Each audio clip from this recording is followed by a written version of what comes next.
જય શ્રી કૃષ્ણ અંકલ. જય શ્રી કૃષ્ણ. તમારું નામ શું છે? મારું નામ Saturbhai Laljibhai. Okay, address? Address Puna ગામ, વીરાંબિકા સોસાયટી.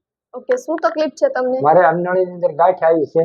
ઓકે, બરોબર છે. શેની ગાંઠ છે? કેન્સરની ગાંઠ છે અને ખવાતું નથી હતું. બરોબર છે. અને શ્રી રામ સેવા સંસ્થાન ટ્રસ્ટમાં મેં અત્યારે આવ્યા છે અને અમને એને દવા આપી છે એ 4000 રૂપિયાની દવા છે, કે 4142 કરી, તો એના મૂલ્ય અમને અર્પણ કરી છે. ઓકે, 1 મહિનાની છે. ઓકે. અહીંયા તમે હોસ્પિટલની અંદર આવ્યા તો તમારી પાસે કોઈ પણ પ્રકારની કેસ ફી, ફાઇલ નહીં, ચાર્જ? 1 રૂપિયાની, 1 રૂપિયાની, 1 રૂપિયાની ફી નથી લીધી અમારી. ઓકે, બીજું કે સ્ટાફનું વર્તન તમને કેવું લાગે? નહીં, બહુ સ્ટોપ છે, બહુ મને સારી રીતે સમજાવ્યા, વિગતવાર બધું અમને વાતચીત કરી. એમાં કોઈ આ ડોક્ટર સાહેબે તો બહુ સમજાઈને બધું આપણને વાત કરી છે, બહુ વ્યવસ્થિત રીતે વાત કરી છે. બધી જ માહિતી આપી અને એક પણ અક્ષરની માહિતી આપણે તમામ માહિતી આપી છે.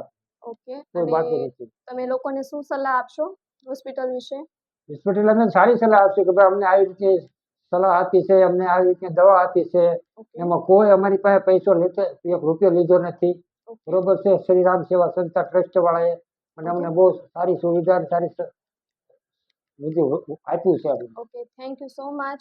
તો અંકલના રિપોર્ટની અંદર તમે જોઈ શકો છો કે એમની અંડળીમાં કેટલી જગ્યા છે. બરાબર. તો આજે જ શ્રી રામ સેવા સંસ્થાન ટ્રસ્ટ બગસરા દ્વારા સંચાલિત યોગક્ષેમ આયુર્વેદિક હોસ્પિટલની મુલાકાત લો. Thank you.